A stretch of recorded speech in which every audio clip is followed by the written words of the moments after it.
of this, Judy. I mean, all of these beheadings, that's not exactly the way to fight a war. Are they getting desperate?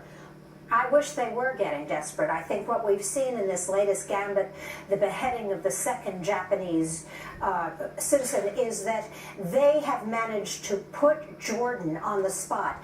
King Abdullah's stewardship of the country. He is our closest ally in the war, the coalition against ISIS. And now 40% of his country is saying, we want our pilot back. Trade whomever you have to trade, whatever prisoners. Get out of this alliance with the United States. At least 40% of his country thinks that. That's what ISIS has done.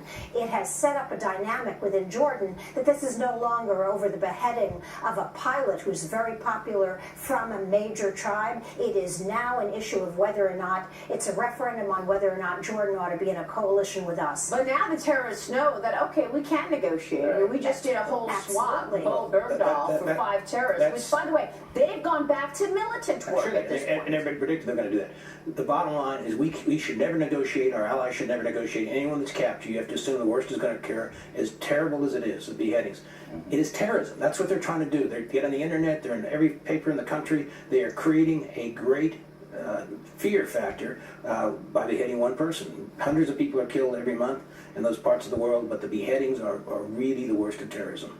You know, just one other thing on this, the other big story was with Cuba now, and Castro is basically saying, oh, we will open up to diplomatic relations with the United States if you pay us reparations and you give us back Guantanamo. I mean, it's unbelievable what an amateur this president is when it comes to foreign policy. Well, the White House says the Taliban is not a terrorist group. Well, they're absurd. This is so absurd that no one, even in the White House press corps, who is normally very pro-Obama, took this seriously. This is a silly, dangerous debate. This whole Middle East situation started when we went to knock the Taliban out of Afghanistan because they were the sponsors of worldwide terror at that point in time. That was our goal, that was our objective.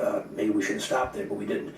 But the Taliban are very, very serious players. They're getting stronger by the day, and my sense I thought the president said in his speech that we got them on the run. I mean, I don't think too many Americans believe that to be true. But I mean, this whole idea that they cannot identify these people as terrorists is just extraordinary to me. It's the same as workplace violence instead of terrorism at Fort Hood.